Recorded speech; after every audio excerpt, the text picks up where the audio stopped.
সুষ্ঠু তদন্ত অবশ্যই চাই। তদন্ত হয়ে যেটা হয় সেই অনুযায়ী যেন ব্যবস্থা হয়, প্রশাসন যেন করে।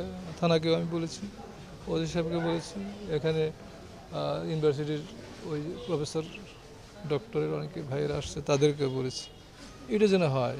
আর বলেছি আমার এই সাজিদের মতো যেন কাউকে এইভাবে দুনিয়া ছেড়ে চলে যেতে না হয়। জুলাই আন্দোলনে আমি আমার জেলা দিনাজপুরে ছিলাম, সে তার জেলা টাঙ্গাইলে ছিল। তো টাঙ্গাইলে যে সমস্ত আমাদের ভাইরা আছে তারা সকলেই জানে, বিভিন্ন ফুটেজ আছে। সে সামনে থেকে স্লোগানের মাধ্যমে সকলকে উজ্জীবিত করত। সে সামনে থেকে জুলাইয়ের একটা স্পিড হয়ে দাঁড়িয়েছিল। এরকম না, যেমন আমরা ক্যাম্পাসে কোনো রাজনীতির সাথে জড়িত না, আমরা সবার সাথেই মানে হাসি মুখে কথা বলি। আমার বন্ধু সে 2014 সালে হাফেজ হয়েছে, তারপরে 2018 সালে সে আর আমি একসাথেই তামিল মিলাদ কামিল মাদ্রাসা থেকে আমরা আলিম তথা এইচএসসি শেষ করছি। আবার তামিল মিলাদ কামিল মাদ্রাসা থেকেই আমরা হলো ফাজিল শেষ করছি। এখন একই সাথে গত 3 দিন আগে আমরা ঢাকা আলিয়ায় কামিলে ভর্তি হয়েছি। আবার এখানে কুষ্টিয়াতেও আসার পরে একই সাথে আমি আল হাদিস অ্যান্ড ইসলামিক স্টাডিজে পড়ি। আমার বন্ধু মরহুম সাজিদ আবদুল্লাহ, সে আল কোরআন অ্যান্ড ইসলামিক স্টাডিজের একজন মেধাবী শিক্ষার্থী ছিল, ক্যাম্পাসের একজন পরিচিত মুখ ছিল। সে অবশ্যই সে সাঁতার জানতো, সে নদীতে পর্যন্ত সে সাঁতার কাটছে, পুকুরে সে অবশ্যই এই আমাদের পুকুরেই বহুবার সে গোসল করছে। কিন্তু বিষয়টা রহস্যজনক যে বিশ্ববিদ্যালয় কর্তৃপক্ষের সাথে কথা বলেছেন, তারা কি বলছে? বিশ্ববিদ্যালয় কর্তৃপক্ষ আমাদেরকে যে আশ্বাস দিয়েছে যে তারা হলো সুষ্ঠু তদন্ত করবে। কিন্তু এখন আমি বিশ্ববিদ্যালয় প্রশাসনের কাছে এটাই বলবো, আবেদন করব যে আমরা একটা লিখিত চাই যে আমার বন্ধুর এটা কি আসলেই স্বাভাবিক মৃত্যু ছিল। আমরা সবাই যারা দেখছে সবাই এটা মনে করতেছে যে না, এটা স্বাভাবিক মৃত্যু না, এটা একটা মার্ডার হতে পারে, এটা একটা অস্বাভাবিক মৃত্যু। আমি এই সাজিদ আবদুল্লাহর মৃত্যুর সুষ্ঠু বিচার এবং সুষ্ঠু তদন্ত করে যথাযথ তদন্তের মাধ্যমে আমরা সুষ্ঠু বিচার আশা করি। সাজিদ আবদুল্লাহ একজন কোরআনের হাফেজ এবং ইসলামী ছাত্র শিবিরের সে সক্রিয় সদস্য ছিল।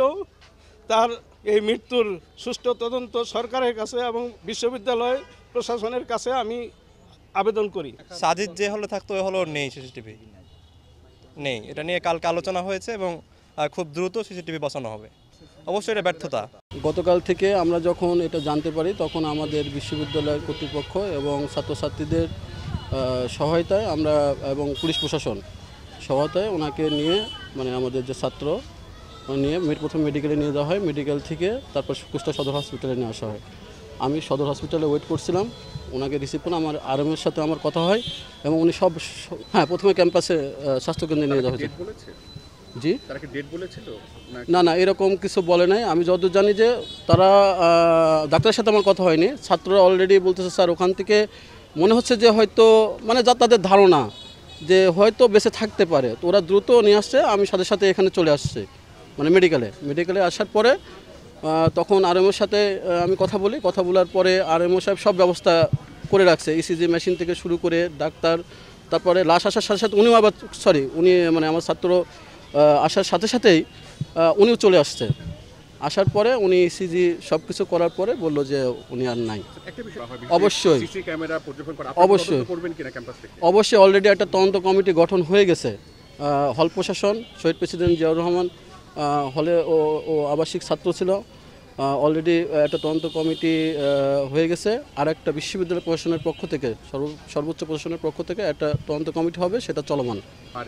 এটা তো আসলে এখন তো আমি বলতে পারছি না, এটা তদন্ত হওয়ার পরেই তারপর আপনারা জানেন ইতিমধ্যে যে অলরেডি পোস্টমর্টম হয়ে গেছে। সব কিছুর পরেই আমরা আসলে প্রকৃত ঘটনা আমরা জানতে পারবো। অবশ্যই সব কিছুই আমরা পর্যবেক্ষণ করব, যেহেতু তদন্ত কমিটি দুটো হয়েছে। অবশ্যই সব কিছুই পুঙ্খানুপুঙ্খভাবে বিচার বিশ্লেষণ করেই তারপরে তাদের তদন্ত না ওইটা এখন পর্যন্ত সুযোগ হয়নি আর কি, কারণ আমরা তো এইটা নিয়েই ব্যস্ত সব কিছু, মানে আমাদের ছাত্রকে নিয়েই সব কিছু ব্যস্ত। ওনারা আসছে না, এটা তো এই ধরনের এখন পর্যন্ত আমরা কোনো কিছুই মানে পাইনি এই ধরনের। এখন ডাক্তার যে স্টেটমেন্ট দিয়েছে সেটা না, এটা তো আইসিটি সেল আছে, এটা তো তাদের তত্ত্বাবধানে আছে, তারা এটা দেখবে।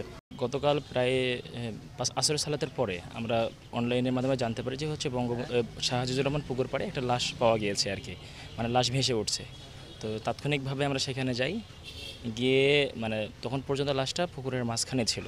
তো আমরা সাধারণত জানি যদি কোনো লাশ পানিতে পড়ে বা পানিতে ডুবে মারা যায় সেটা হচ্ছে উপর হয়ে থাকে, কিন্তু আমরা দেখেছি হচ্ছে মুখটা উপর পাশে ছিল, অর্থাৎ চিত হয়েছিল। এরপরে বিষয়টি হচ্ছে প্রশাসনিক বা অনেক ঢিলামো ছিল, যে কারণে হচ্ছে ওখান থেকেই লাশকে পরবর্তীতে টেনে আনা হয়। টেনে আনার পরে আমরা দেখতে পাই যে হচ্ছে একটা মানুষ যদি পানি খেয়ে মারা যায় বা ডুবে মারা যায় তাহলে তার কিছু সিমটম থাকে, যেমন পেট ফুলে যাওয়া, তো এরকম কিছু থাকে, কিন্তু আমরা তাকে ওই রকম মানে সিমটম এমন কিছু পাইনি। একদম চিত হয়ে শুয়ে আছে, হাত একটু উপরে আছে, এইরকম অবস্থা আমরা পেয়েছি। তো মৃত্যুর এই বিষয়টা আমাদের কাছে এখন পর্যন্ত রহস্যজনক। আমরা জানাচ্ছি যে হচ্ছে সুষ্ঠু তদন্তের মাধ্যমে একটা যেন এর ভেদ হয়।